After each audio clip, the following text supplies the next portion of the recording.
네, 안녕하세요. 오늘은 요 질문에 한번 대답을 해보도록 하겠습니다.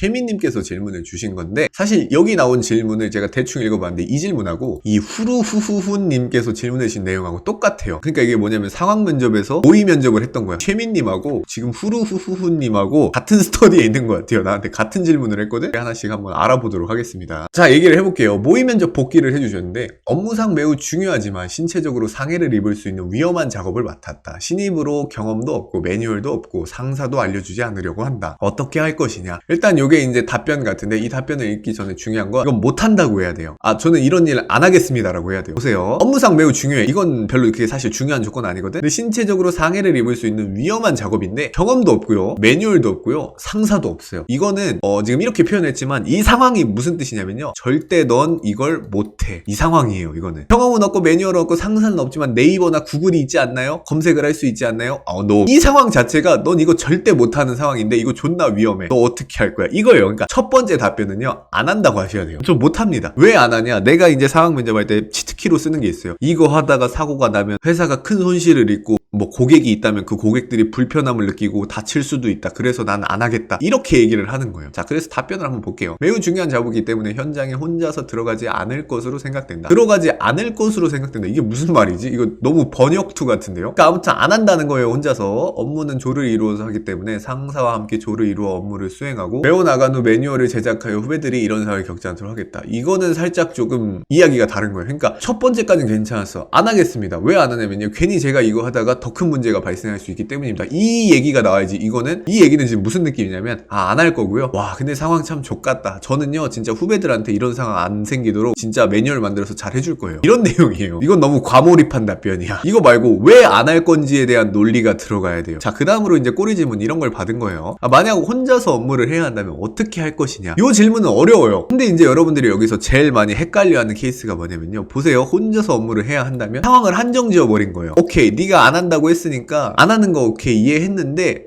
근데 해야 돼. 네가 이 상황을 줘버린 거야. 그럼 이제 면접을 처음 준비하시는 분들, 초보분들이 어떻게 하냐면요, 혼자서 업무 해야 한다면 어떻게 할 거예요? 안 할 거예요. 근데 안 한다고 했잖아요. 그쵸, 물론 안 해야 되는데 그래도 혼자 해야 돼요. 아니요, 안 할 거예요. 아니, 혼자 해야 된다고 하면 어떻게 할 거예요? 아니, 안 할 거라니까요? 아니, 무슨 말인지 알겠는데 그래도 혼자 해야 되는 상황이 왔어요. 안 할 거라고요. 이렇게 되는 거예요. 면접관하고 약간 싸우게 되는 면접이 되거든요. 이건 이해를 못 한 거야. 면접관이 지금 상황을 한정 지어버린 거예요. 오케이, 네가 안 하는 거 알겠는데 만약에 해야 된다면 너는 어떤 것들을 할까? 그 어떤 것들을 할지를 설명을 해줘야 되는 거예요. 요거는 이제 제가 간단하게 설명을 해드리면요, 이렇게 하시면 돼요. 내가 혼자 해야 된다면은 영상통화 같은 걸 해가지고 물어보면서 하겠다. 이렇게 해야 돼요. 반드시 물어봐야 돼. 물어보면서 해야 돼. 자, 근데 여기 조건이 뭐였죠? 상사가 알려주지 않아. 내가 지금 상사한테 못 물어봐요. 그럼 여기서 이제 좀 아이디어를 굴려야 되는데 한 두 가지 분류로 생각을 해볼 수 있어. 첫 번째로는요, 다른 사업소에 담당자를 찾아가는 건 아니죠. 이 사람한테 전화를 하는 거야. 이런 상황이다. 상사가 안 알려주고 매뉴얼도 없고 경험도 없는데 잘 몰라서 그런데 이것 좀 알려주세요 하면서 영상통화하면서 도움을 요청한다. 야, 영상통화 안 받아주면 어떡해? 일단 이론상으로는 이런 얘기를 하는 거야. 이거는 바쁘다고 안 받아줄 수도 있어요. 안 받아주면 그 다음 누구한테 가냐? 납품업체한테 연락을 하는 거예요. 이 납품업체한테 현 상황을 설명해주고 영상통화 걸어가지고 이것 좀 확인해주세요, 이런 식으로 하는 거예요. 이 납품업체는요, 기본적으로 약간 AS를 해줘야 되는 그런 의무감이 있어요. 그렇기 때문에 이 담당자는 쌩 깔 수 있지만 이 납품업체는 반드시 와서 확인을 해야 돼요. 혹은 내가 알려달라는 거 있으면 알려줘야 돼. 우리는 운영을 하는 사람들이요, 물론 정비도 일부 하지만 그래도 안 먹혔을 땐 결국에 이제 납품업체한테 연락을 해서 그 설비를 아는 사람을 불러다 놓고 물어봐야 돼요. 아니면 그 사람한테 이걸 고치라고 해야 돼요. 이런 식으로 해야 되기 때문에 영상통화에서 납품업체한테 이거 알려주세요. 근데 지금 상황이 뭐야? 납품업체를 부를 수가 없는 상황이죠. 혼자 해야 된다고, 혼자. 그러니까 뭐 영상통화라도 걸어서 해야 된다는 거야. 자, 근데 우리 이런 생각 할 수도 있죠. 영상통화 안 돼. 어떻게 할 거야? 그럼 어쩔 수 없어요. 노가다를 해야 되는데 어떤 노가다냐? 이메일 보내. 사진 찍고 이메일 보내가지고 회신 오면은 하나 하고 또 보내. 그래서 회신 오면은 하나 하고 이런 식으로 한다라는 거예요. 즉 여기서 중요한 건요, 반드시 물어본다라고 하셔야 돼요. 이게 핵심 가치예요. 실제 회사에서도 이런 상황에서 물어보는 걸 권장하는데 이제 귀찮아하는 사람들이 있어요. 인간이 덜 된 애들이 이런 거 귀찮아한다고. 그래도 어쩔 수가 없어요. 물어봐야 돼, 계속. 이렇게라도 해서 제가 혼자 해야 된다면 하겠습니다 라는 식으로 얘기를 하는 거예요. 이건 이렇게 대답하면 되고요. 혹시 이건 여러분들 상상 속에 꼬리 질문할 게 있을 거라고 생각을 해요. 있으면은 댓글 한번 다 달아보세요. 일단 이분께서 어떻게 대답했는지 한번 볼게요. 혼자서 업무를 들어가게 된다면 업무 수행을 할 수 없다고 말씀드릴 것 같다. 나로 인해 사고가 나게 된다면 회사에 타격이 클 것이기 때문에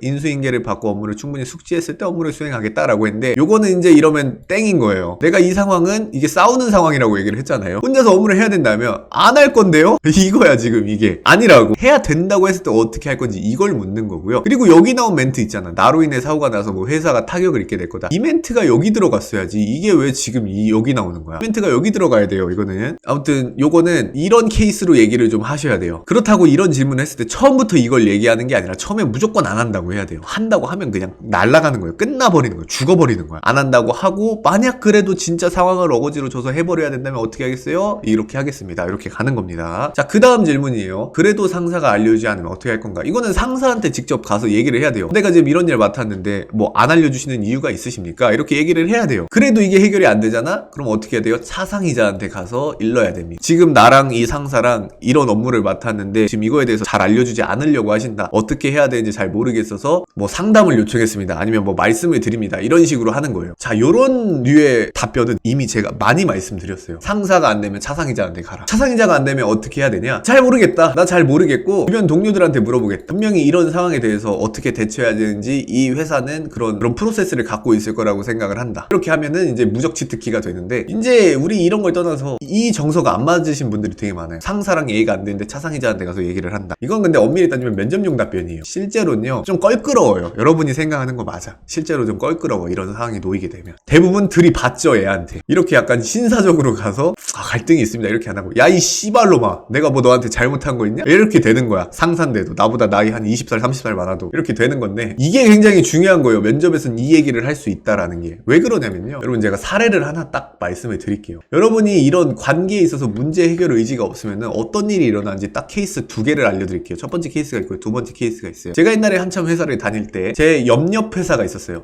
옆에 있는 회사가 있었는데 그래서 무슨 일이 있었냐면은 일단 전 전기직렬이고 상사가 있고 되게 어린 신입이 있었어요. 얘가 고졸이었나 그랬을 거야. 고졸이었나 아니면 대졸인데 대졸 여자애였나? 아무튼 그랬을 거예요. 되게 어렸어 얘가. 되게 어렸는데 얘가 상사랑 점검을 가야 되는데 상사가 귀찮다고 혼자 보낸 거야. 근데 얘가 할 줄 몰랐던 거야. 신입이니까. 모르는데 야 가서 확인하고 와. 그랬는데 나 모른다. 같이 가줘라. 이 얘기를 못 한 거예요 얘가. 그래서 어떻게 됐어요 이분? 이거 몇 년 전 일이에요. 이게 내가 잘 기억이 안 나. 전신 화상이었던가 아니면 절단 사고가 났어요. 신체 절단이 됐어요. 이게 전기 쪽 일이 이래서 위험하다는 게 뭐냐면요. 화상, 절단 이런 거 우스워요. 사고 한번 나면은. 어떻게 보면 이런 거는 죽지 않아서 다행일 수도 있다라는 정도로 되게 위험해요. 이 기술이라는 게 어쩔 수가 없어요. 기술직렬이라는 게. 위험해요 이거. 근데 이런 데서 이렇게 우물쭈물 하다가 사고가 많이 났어요. 특히 어떻게 해서 사고가 많이 났어요? 17에서 19에 대량으로 뽑아 제꼈어요 애들을. 그러니까 갑자기 신입사원의 비율이 확 올라갔어. 그래서 무슨 일이 일어났어요? 사고를 내고 있어요 지금. 계속 사고가 나고 있단 말이에요. 중간에 인수인계를 해줄 사람이 없어. 왜? 이걸로 다 채워져 버렸으니까. 사고가 그래서 진짜 많이 나고 있어. 하도 많이 나니까 어떤 기업 같은 경우엔 뭘 했어요? 원래는 NCS 100을 봤어. 근데 전공 도입하기 시작했어요. 블라인드잖아. 어떻게 보면 좀 위반일 수도 있잖아요. 근데 NCS 100으로 뽑아 제꼈더니 애들이 뭐 하나도 몰라. 전기로 따지면 변압기가 뭔지도 몰라. 왜 사고가 날까? 왜 대체 이렇게 사고가 날까? 보니까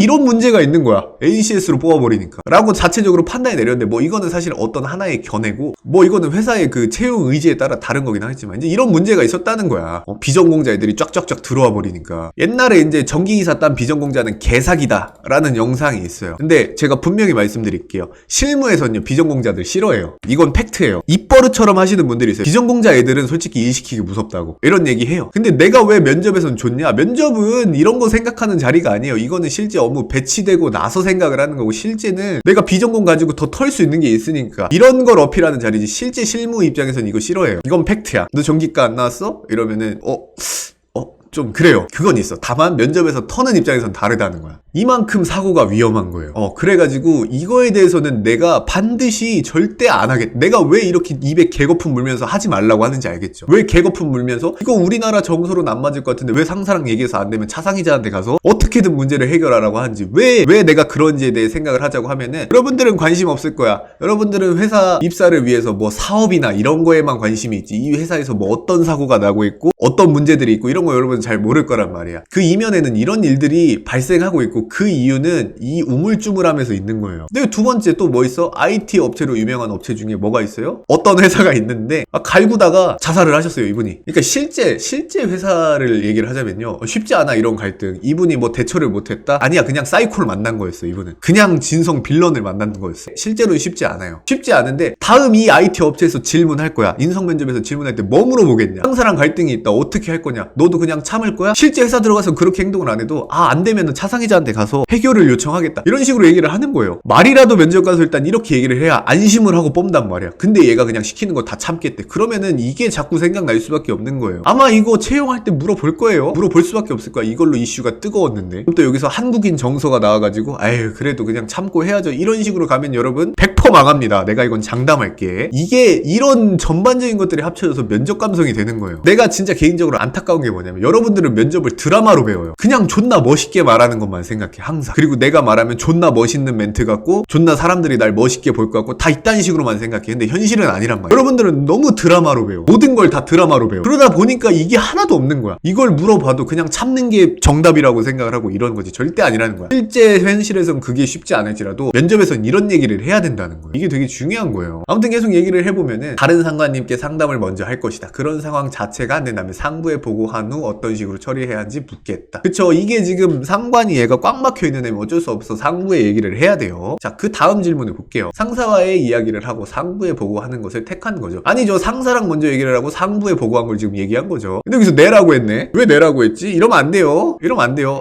이것도 이제 감성을 몰라서 그래. 이게 감성이 되게 중요한 거야. 그러니까 우리가 항상 모든 걸 논리적으로만 생각을 하려고 하면 안 돼요. 어떤 관습, 관례 이런 게 있으면 이런 거를 아주 깡그리 무시해서도 안 돼요. 내가 면접을 처음에 못했던 이유가 뭔 줄 알아요? 난 이것만 생각을 했어. 이런 거는 다 병신 같은 짓거리라고 생각을 했기 때문에 그런 건데, 이게 왜 상사한테 얘기하지 않고 바로 상부에 보고하는 게 잘못된 거냐면요, 상사가 있고요, 내가 있어요. 나랑 지금 이 사람이랑 갈등이 있어요. 그럼 내가 먼저 이 사람한테 갈등을 해결하기 위해서 노력을 해야 되고, 그게 안 됐을 때 뭘 해야 되는 거예요? 차상의자한테 가서 일러 바치는 거예요. 이게 애매해. 이 갈등이라는 게 실제로 진짜 애매해요. 옆에서 제3자가 보고 있을 때 쟤네 둘 싸우나? 이러는데 한 5분 있다가 웃고 막 떠들고 있을 때도 있어요. 이게 애매한 거야. 이게 저걸 갈등이라고 볼 수 있나? 아니면 업무적으로 성숙한 대화를 하고 있는 건가? 이게 애매해요. 생각을 해봐. 얘는 업무적으로 성숙한 대화라고 생각했는데 사실 이 새끼가 이걸 굉장히 족같아 하고 있었어. 그래서 이걸 꼰질렀어. 근데 얘가 그러면은 가만히 있을 수가 없어. 얘한테 경고를 줘. 야, 너 걔랑 뭐 갈등이 있는 건데 조심해라. 얘 입장에서 얼마나 기분 나쁠 거야. 나는 나쁜 의도로 한 게 아니야. 혹은 내 표현 방법이 좀 서툴러서 그렇게 들렸을 뿐이지 이건 잘못된 게 아니었어. 내 기준으로 봤을 때 기분 존나 나쁜 거예요. 이러면은 이렇게 문제를 해결하면 안 돼요. 이거는 인간 관계에서 잘못된 해결 방법인 거야. 이거는 꼭 이런 문제뿐만 아니라 실제 업무 보고를 할 때 이럴 수가 있어요. 내가 업무 담당자고 얘가 내 상의자야. 그리고 얘가 뭐 부장급 되는 팀장이에요. 근데 어떤 일이 있냐? 업무를 보고할 거면요, 결론적으로 내가 얘한테 가서 보고를 해야 돼. 그럼 그 전에 얘한테 가서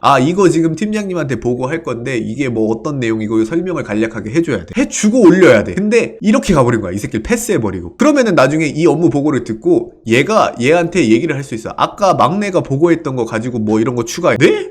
얘가 뭐 보고했어요? 이게 뭐 있어요? 저는 내용을 전혀 전달받지 못했네? 이러면 기분 족같은 거예요. 얘 입장에선 기분이 족같은 거야. 왜? 두 가지 관점이 있어요. 이건 회사 관점인데, 첫 번째, 이 새끼가 날 먹었구나. 이 새끼가 나 쌩까고 일하는구나. 이 이야기가 들고요. 두 번째, 지금 이거 보고했는데 만약에 이 보고가 개판이었어요. 개판이었으면 누가 털려요? 얘가 털려? 물론 얘도 좀 털려요. 근데 누가 털려? 이 새끼가 털려. 당연히 얘는 얘가 한번 검증을 하고 얘가 오케이 해서 올려보냈다고 생각을 하는 거야. 근데 얘는 이걸 한 적이 없어. 그럼 얘는 얘를 털어. 얘는 뭘 때문에 털린지 몰라. 그럼 두 번 털리는 거야. 얘는 첫 번째, 일을 족같이 해놨어. 이거 털리고, 두 번째, 얼마나 병신이면 막내한테 지금 먹혔냐. 이 두 가지로 털린 거야. 기분 족같은 거야. 이건 나처럼 정말 멘탈 세고 정말 착하고 정말 겸손하고 이런 사람들도 얘한테 야 이 씨발 개새끼 할 정도로 되게 짜증나는 상황이에요. 절대 이게 그래가지고 상사랑 문제가 있거나 일적으로 엮여 있는데 얘한테 뭐 아무것도 얘기 안 하고 상부로 바로 올려보내는 건, 이건 이런 관점에서 아주 족같은 행동이에요. 그래서 절대 이건 하면 안 돼요. 그래서 여러분들 이런 내용들을 좀 알고 있는 게 굉장히 중요하다. 내라고 하는 순간 이거는 조금 조직 적합성에서 점수가 많이 깎였을 건데, 다행인 건 모의 면접이야. 그래서 다행인 거지. 상사의 소통을 먼저 했다고 전제를 깔아두어야 했나요? 당연하죠. 상사랑 먼저 얘기를 하고 이게 해결이 안 되기 때문에 상부에 얘기를 하는 쪽으로 이야기를 한다 라는 게 정답이에요. 이건 위에 걸로 소통을 안 하는 지원자라고 면접관들이 생각하는 순간 면접은 망한 거죠. 당연하죠. 앞에 질문으로 압박이 계속 들어오니까 위축되는 것 같아요. 압박 면접 팁이 있을까요? 어쩔 수 없어요. 이런 거는. 그러니까 중요한 거는 회사에 대한 개념이 있어야 되고요, 면접 감성이 있어야 돼요. 이것만 갖고 있으면은 아무리 나한테 압박 쳐도 안 들려요. 왜? 거기서 할 수 있는 올바른 행동들이 있거든요. 그것만 알고 있으면 돼. 근데 그걸 모르니까 이게 대답을 잘했는지 모르는 거예요. 그러니까 이건 사실 꼭 이런 것뿐만 아니라 모든 인성 면접이 다 그래요. 그러니까 내가 미리 다 준비를 해야 돼. 준비하라는 이유가 이거예요. 내가 지금 말한 게 옳은지 틀린지를 면접하는 당일날 면접을 하고 있는데 중간이 안 서면은 내가 면접을 잘할 수가 없는 거예요. 그럼 이렇게 지금처럼 압박을 느끼는 거예요. 계속 미리 알아야 돼. 미리 좀 알고 미리 어떻게 해야 되는지 대처를 해놓은 상황에서 이렇게 얘기하면 돼. 이 가닥이 서면은 이름은 압박 면접이 맞아. 근데 압박을 안 당해요. 그래서 미리미리 준비를 하는 거예요. 솔직히 생각을 해보자. 우리 이거 전혀 생뚱맞은 이 질문을 그날 당일에 대처할 수 있는 사람이 있어요? 없어요. 냉정하게 없어요. 이거는 면접 준비를 안 해놓으면은 이거 대처할 줄 모른다고. 그러니까 면접 준비를 해놓으면 어떤 식으로 일을 해결해야 되는지 아니까 이제 이게 대처가 되는 거예요. 아무리 나한테 압박을 쳐도. 이게 이런 게 그래서 되게 중요한 거고 이게 스터디 하라는 이유인 거야. 그래서 오늘은 요거에 대해 답변을 해봤고요. 사실 이분 질문도 똑같아요. 이거랑 이거 자체도 굉장히 길기 때문에 중요한 개념이 진짜 많이 나왔어요. 그렇기 때문에 요거 하나로만 퉁을 치겠습니다. 감사합니다.